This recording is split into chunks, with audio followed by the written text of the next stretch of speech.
ada kesan yang kuat bagi termohon dan termasuk ahli untuk mendinai putusan yang sudah mengabulkan permohonan bahwa yang namanya penangkapan, penahanan dan sebelumnya penggeledahan itu tidak sah. Dan jangan lupa, tidak sahnya itu tidak hanya di Assalamualaikum warahmatullahi wabarakatuh. Waalaikumsalam warahmatullahi wabarakatuh. Kawan-kawan semua, terima kasih atas kehadirannya dan loyalitasnya untuk menunggu dan kemudian kita interview setelah sidang ya. Ada dua hal yang ingin saya garis bawahi sebelum memberikan kesempatan kepada rekan-rekan yang lain dan juga prinsipal Mas Roy Suryo. Pertama ya, ada kesan yang kuat bagi termohon dan termasuk ahli untuk mendinai putusan yang sudah mengabulkan permohonan bahwa yang namanya penangkapan, penahanan dan sebelumnya penggeledahan itu tidak sah. Dan jangan lupa, tidak sahnya itu tidak hanya didasarkan pada undang-undang, tetapi didasarkan pada tindakan penyidik. Pertama, dikatakan tidak ada alasan subjektif yang bisa terpenuhi. Berusaha melarikan diri, menghilangkan barang bukti, dipanggil 2 kali, mangkir dan lain sebagainya. Yang kedua adalah tindakan sewenang-wenang. Kalau kita ingat bahwa kontrak dalam tanda kutip penyidik dengan Mas Roy dan Dr. Tifa adalah mereka tidak ditahan, tapi mereka kemudian wajib lapor.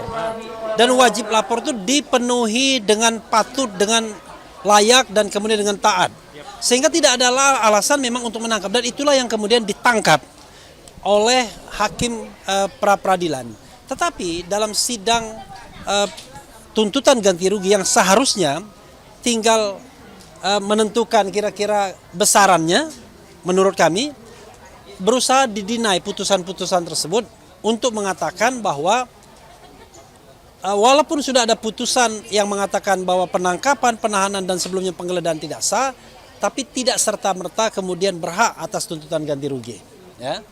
Padahal kami berpendapat ya pasti berhak karena sudah ada putusan pengadilan, kecuali kalau belum ada putusan pengadilan hak. Tetapi masalahnya adalah apakah kemudian hak tersebut dengan besaran berapa pengabulannya oleh hakim seperti apa, maka itu adalah kewenangan hakim sepenuhnya. Tetapi apa yang kami minta itu tidaklah kemudian di luar penghitungan yang di luar penghitungan rasional, tidak irasional. Kami meminta tuntutan ganti rugi 106 juta rupiah untuk kerugian material dan itu sesuai dengan plafon 100 juta, hanya lebih 6 juta saja. Dan tuntutan imaterial juga yang cuma 100 juta dalam tanda kutip, dan itu dikatakan oleh ahli tadi bahwa boleh penghitungan tuntutan imaterial. Apa yang kita katakan dengan imaterial itu jauh lebih luas, lebih punya nilai dibandingkan dengan apa yang dicontohkan oleh ahli tadi. Ahli tadi bicara tentang opportunity loss yang lain yang tidak jelas, tapi Mas Roy sudah mengatakan soal nama baik, ya, kemudian track record dan lain sebagainya yang tercederai, terganggu, dan itu proven, dibuktikan dengan bunga, ya, bunga papan dan lain sebagainya. Nah karena itu kami memohon mudah-mudahan ya setelah nanti kesimpulan sidang kemudian putusan itu siang hari biar kita bisa lihat sidang di Pengadilan Negeri Jakarta Timur, Dr. Tifa.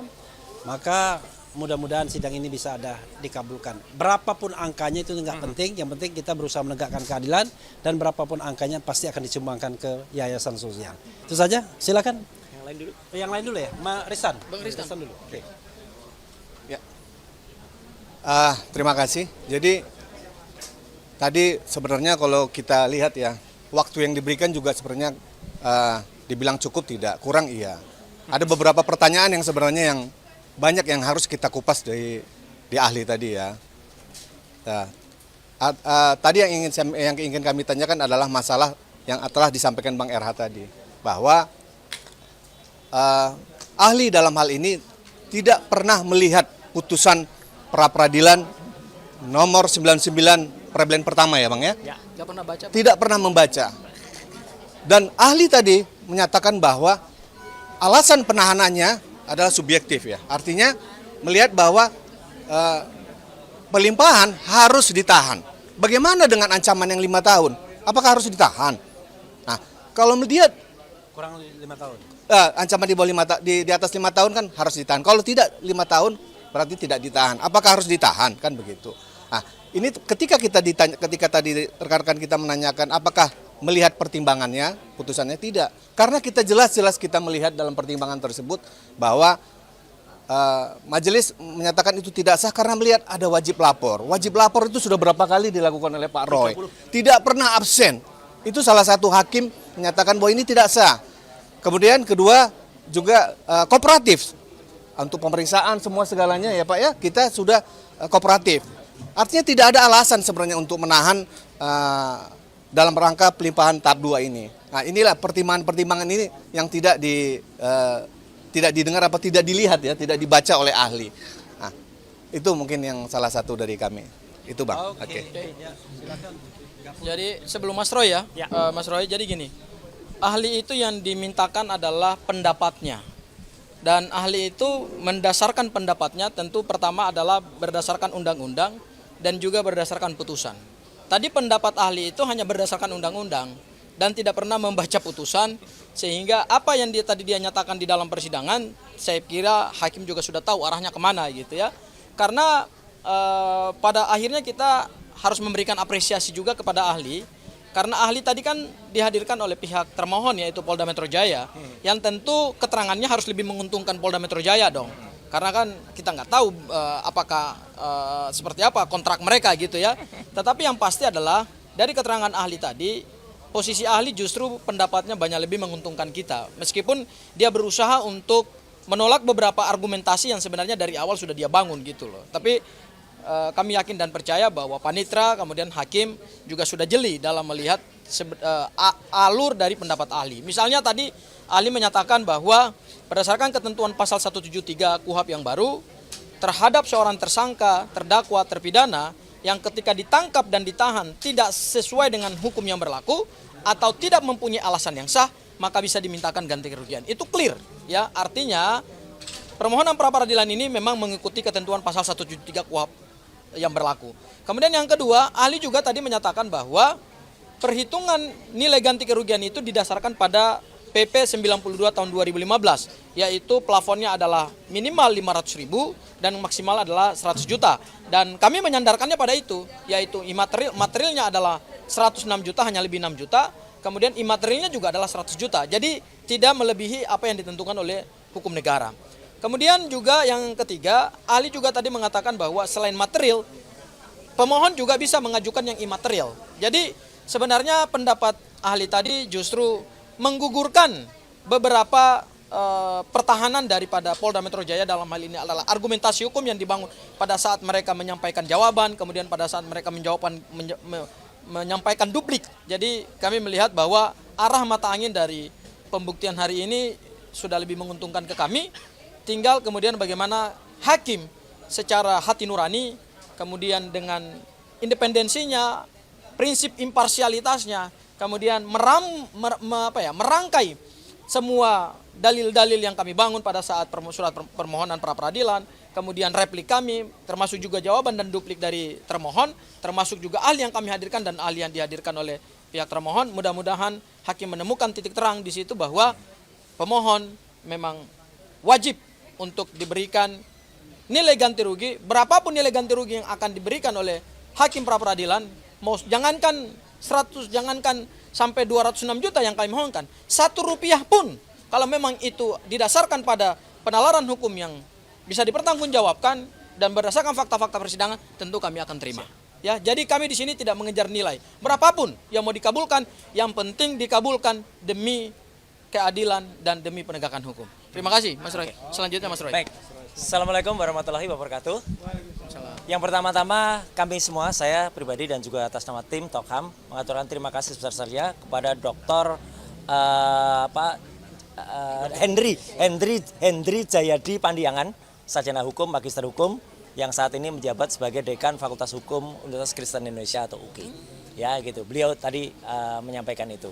Karena apa? Karena sebenarnya benar tadi kata Pak Refli, kata juga Pak Aristan dan juga Pak Gafur.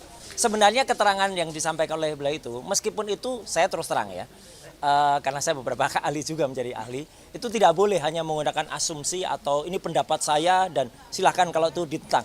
Sebaiknya dia benar-benar netral gitu. Tapi kalau kita benar-benar menggunakan pendapat dia, sebenarnya kita sangat diuntungkan. Karena pertama, ya dia mengatakan salah dia sebenarnya. Tadi teman-teman mungkin nggak sampai karena saya ngikuti betul ya. Dia mengatakan minimal itu ketika dia mengucapkan pertama kali sesuai dengan aturan, dia bilang minimal 50 juta, maksimal 100 juta. Salah. Ya, itu ada rekamannya, silakan dilihat. Ya, minimal harusnya 500.000. Ya, kalau minimal 50 juta berarti kita dapat minimalnya 50 juta kalau menurut ahli tadi. Ya, itu yang pertama, kesalahan yang pertama. Yang kedua adalah apa? Ya, kita semua tertawa. Tentu teman-teman juga, saya juga tadi sempat baca komen dari beberapa netizen, terima kasih ya. Yang mengatakan bahwa ketika ahli mengatakan tidak baca putusan pra-peradilan. Dan dia mengatakan karena saya nggak mau masuk ke pokok perkara. Loh, jauh banget. Pra-peradilan memang tidak menyidangkan pokok perkara. Pra-peradilan memang hanya menguji formalnya. Tapi bagaimana dia bisa menilai secara objektif kalau dia tidak baca putusan pra-peradilan yang pertama, nomor 99 itu. Apalagi ketika tadi ditanya, ditegaskan. Jadi yang menjadi pertimbangan adalah apa? Putusan pra-peradilan atau undang-undang yang ada. Nah, dia agak sedikit mencoba berkelindan di situ, tapi ya saya maklumilah dia mencoba berselancar di antara itu. Dan juga ketika kemudian dia berusaha, tampak betul berusaha tadi kata Bang Refli mendinai atau menolak lagi putusan pra-peradilan yang pertama. Padahal nggak boleh. Putusan pra-peradilan yang pertama itu sudah sah. Dan itu sudah inkrah ya, dan itu tidak bisa digugat lagi. Jadi harus, dan ini sebenarnya hari ini hanya menguji saja ya apa yang sah atau apa yang tidak dari permohonan kami. Dan sekali lagi terima kasih dari ahli ini. Yang paling penting adalah apa? Dia mengatakan bahwa imaterial itu boleh. Ya, imaterial itu boleh dimintakan atau boleh dimohonkan. Ya, hanya mungkin dia tadi menggunakan dasar yang kemudian dibacakan lagi oleh Mas Gafur Sangaji. Jadi sekali lagi tolong ya, ini pesan saya kepada semua ahli, kalau mau membicara soal undang-undang, baca dulu undang-undangnya. Ya gitu. Dia tadi juga nggak baca undang-undang tentang kerugian negara itu, nggak baca, baru dibacakan Mas Gafur, baru dia membaca. Jadi itu ya pendapat saya. Tapi sekali lagi saya ngaturkan terima kasih kepada Pak Dr. Hendri Jayadi Pandiangan, karena apa? Sekali lagi itu menguntungkan kami. Ya, itu menguntungkan kami untuk biar kami nantinya akan bisa melakukan simpulan yang besok akan kita bacakan jam 2. Bukan dibacakan, diserahkan. Tidak ada pembacaan. Jadi hanya diserahkan jam 2 siang. Dan insya Allah meskipun tadi hakim belum memastikan, tapi kita mohon hari Kamis itu putusannya juga siang. Supaya kita bisa dan yang penting lagi bukan hanya hari Kamis, apa? Hari Jumat lusanya. Silakan datang lagi untuk pra-peradilan yang keempat. Ya, kita sudah mendaftarkan pra-peradilan yang keempat dan jadwalnya adalah besok hari Jumat.